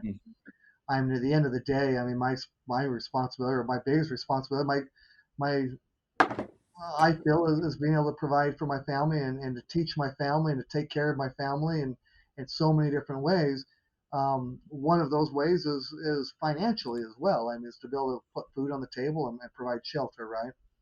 And and and so your fear is always that what the worst case scenario that everything could crash and burn and you not being able to do that. And so that is really one of the biggest motivations for me to get me always here at the office to work hard and to put in the time and to make that extra call that you may not want to make that might be uncomfortable is because at the end of the day you're trying to provide for those that you love on your family. So and not just them. Troy and I have as owners, and we have the responsibility to provide for our employees too. Our employees have the same thing. They've got families that they've got to provide for. And we've got workers here that, they also take care of their own parents. They have to provide for their own parents in some situations. And and so if we fail, we're failing them as well. And that's definitely a fear is that if I fail, I'm not just taking down me and my family, but I'm taking down those that work here as well that won't be able to provide for their families. I'll tell you, I relate to you both so heavily, and I'll tell you why. And it's kind of, I think, as a summary of the two. So my greatest fear that I talk about is being 85, right? Inevitably, you're approaching death. And there's a major entrepreneur that gives you this frame. His name is Alex Hermosi. I don't know if you guys know of him or follow him, but I think you guys would both like him. And he has this analogy where he actually talks to his 85-year-old self, but I just kind of think about it. And realistically, when I'm 85 and I'm reflecting on my life, I want to be able to say that I have no regret, right? That I tried everything that I could and everything that I wanted to do. And I allocated my time to the things that I wanted to, right? That I felt like fueled me, filled my cup on a daily basis. And with that being said, the reason I don't put in there a like destination is because for me, and I think this needs to, and I think this ultimately is a lot of athletes and entrepreneurs is like when you make it destination based, it's like, what do you do when you get there? Right. But for me, it's just me waking up knowing that I'm allocating my time every single day to the things that I want to do, regardless of if I get there, because every single day I'm going to go, and try and get there as much as I can. Right. And if I end up dying before I get there, so be it. But I at least gave it the best shot that I could. So when I'm 85, that is really how I reflect on my greatest fear is I want to be in that seat knowing that I lived every second how I wanted to. And that's what really employed me to leave engineering, quit my job and like try and figure out how I can manage a life that I enjoy and find fulfillment in and wake up every single day not even know I'm working, right? I think you guys are the epitome of that. Is like you guys wake up every single day and you're trying to find the next thing that you love doing and want to build together. And I resonate with that so heavily. So heavily. Uh You last know, question. Tyler and I have said for the last 2 or 3 years, we've enjoyed coming to work more now, waking up and coming to work than we had previous years, previous companies, or previous jobs. Yeah. We enjoy this space quite a bit. Yeah, there's people always used like I used to be told like what it was, or you'd listen online, read a book of, it doesn't seem like work when you enjoy doing it. And no doubt there is long hour nights, right? Especially with video editing. There's some nights when you're doing video edits, it's not exactly how you want it to be, and you do it over again and over again, and you're up late doing it. But with that being said, I have similar days, 7 days a week, and I don't flinch, right? I wake up the next day and want to do it all over again because I know that I'm allocating my time exactly how I want to. Whether it is, pursuing pickleball on a professional level and trying to be the representation for everything that I learned in the podcast, or building the business for the same reason, right? All the takeaways, like having you guys on with so much value and knowledge, I really want to take and apply myself at the end of the day and have a playbook from point A to B for an athlete to say, I have my athletic career. Here's how I can be the most successful. Now I have my life after it. Here's how I can be the most successful. And it's really taking that playbook and then making it unique to yourself, right? Because every journey is going to be a little bit different, but making it a little bit unique to yourself. So that is my ultimate goal at the end of the day. With the Fail First project as a whole. I know we didn't get into that in totality, but that totally summarizes it. Last question, and then I'll let you both go. And I hope you had a good time today. It's a lot of Um, fun. if Tyler will go reverse direction this time, and then Troy can sit on his answer now and think about it. If you could give one piece of advice to your 20-year-old self, and this may even be your kids today, what would that one piece of advice be? Just one. Yeah, and I have given this advice, and I have to kind of remind myself every now and then. But when I looking back as a 20-year-old, what I wanted to be at that point, realizing that all of my goals and everything, my aspirations were in this one particular career, and I thought that's where I was going. I've given this to my son, this counsel to my son before as well, when he's been trying to figure out what to do in life and what the direction he wanted to go in. And I said, really, at a young age, more than what your career is, or more than, I mean, obviously, get your education, do the things that you need to do, but it's really network, build relationships. I mean, and whether that be on the pickleball court, because you never know who you might meet. You might meet CEOs to whoever else on a pickleball court, but it's just network, build relationships, build friends. Um, and if you're not good at that, learn how to do that, because in spite of any education or anything else that you might be able to do, if you can't build relationships, if you can't network, don't become an entrepreneur. That's not going to be the route that you want to go. You've got to be able to network and build relationships. And so looking back and telling my 20-year-old self, it would be just that. I mean, just continue to build relationships and do what you say you're going to do, because as you do that and as you're truthful and honest with people, they'll always remember that, hey, Tyler was, he was always honest. I can trust Tyler. And those relationships will last, and you never know where they might develop as you become a 30 and a 40 and a 50-year-old in business. And so really just hone in on your skills of just networking and being kind and taking care of people and treating people right. um, and that will get you almost further than probably any other education that you might have. I have a question for you before I switch this over to Troy. So, Troy, you have Yeah. a couple more seconds to think on your answer. have you had relationships that you've sat on for 5, 10, even 15 years before you reach back out and then dove back into that relationship with somebody? Oh yeah, absolutely.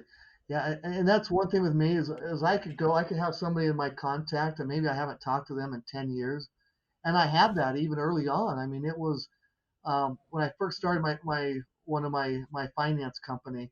One of my very first investors was somebody that I knew back from high school and early on, and even actually going into my childhood. And I knew what his career was and the direction he was involved with, and I was able to reach out to him. And more than anything, I mean, obviously, I still had to prove what I was doing in the finance world, but he knew the quality of the person I was. I mean, he trusted me, and and I think that said a lot because of who I was and even who I was as a from an 8-year old to a 16-year old to a 20-year old. I mean, he knew who I was as an individual and the type of person that I was, and that allowed me to be able to reach back into that contact. There's been other people, you know, I look back on another relationship that I've had that's benefited me and that's been beneficial to me, and somebody that I've gotten a lot of advice from through the years. He was somebody that 10 years older than me, but I was playing basketball for a number of years as a 20 something year old, and he was a 30 something year old coming to play basketball with a bunch of 20-year olds. And I became friends with him, built a relationship with him, and that relationship turned from the basketball court into business and the finance and the different projects and things that we've referred back and forth to each other through the years. I wanted to ask that question because I feel like that is a key piece that a lot of people sleep on, overlook, is like just because you meet somebody today doesn't necessarily mean you're going to immediately start business with them. Right. You may get 5, 10 years down the line and be like, oh, this is the perfect person for this. And Hmm. then that's where that relationship comes heavily into play. Yeah. So Troy, if you can give one piece of advice to your 20-year-old self, what would it be? Well, I think as a 20-year-old, I was in such a hurry to achieve certain things that I sprinted towards those things and missed a lot of important lessons that could have been learned along the way. Okay. So I had my grandma always said, "Look, slow down. Like, just slow down." And if I could go back and be a 20-year-old, I would have still worked really hard towards my goals, whatever they may be, but I would have been more calculated and opened my eyes to the things around me so that I could learn more, so that I was more educated when I got to that point. Sometimes when you're got your blinders on and you're a racehorse sprinting towards what you need to get to, you're just missing a lot of stuff that could be helpful to you. Or you might bypass somebody that could work with you or help you along the way, such as what Tyler's talking about. So I would like to work hard as a 20-year-old, maybe even work a little harder, but not be in such a hurry that I don't see what's going on around me. And it kind of relates to Tyler's in that way of, by not having those blinders on, you're more willing to have those conversations with people and make those connections and see where that develops into. And I think that's a mistake I could even resonate with myself at the beginning of my 20s. Was like I had my head down, felt like I needed to go to work, felt like I needed to build things really quickly, right? Social media sometimes gets a different wrap or a look on what entrepreneurship looks like, and that you need to have these millions and millions of dollars in the early 20s, right? And that's just not what it looks like, right? And to your point, you're missing so much along the way by doing that. And on top of that, like, if I could really relate personally, it is on top of that for me, I ended up getting to the point where I was overly burned out, not only from working, but because like I'm a person who gets a lot of energy having conversations like this, right? With you guys, where I'm gaining knowledge, there's dialogue back and forth, and I'm just in tune, locked in, and trying to absorb as much as I can. I step out of here and I'm fired up, right?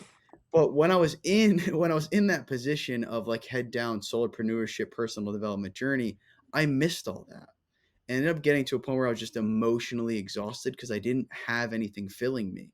It was just like take, take, take, take, take, and nothing was coming in. So I think that's a really important narrative that I could speak to even from my own experience to employ. Both of you, though, thank you so much for being on the podcast today. Thank I hope you. that you guys enjoyed it as much as I did. You both bring a lot of knowledge, and I tried to pick that out of you to be able to share for everybody, but you guys gave a whole lot of really good gold today that I think our audience of all spectrums is going to get a lot out of. So thank you so much for both being on. Yeah, appreciate No it. Thanks problem. for having us.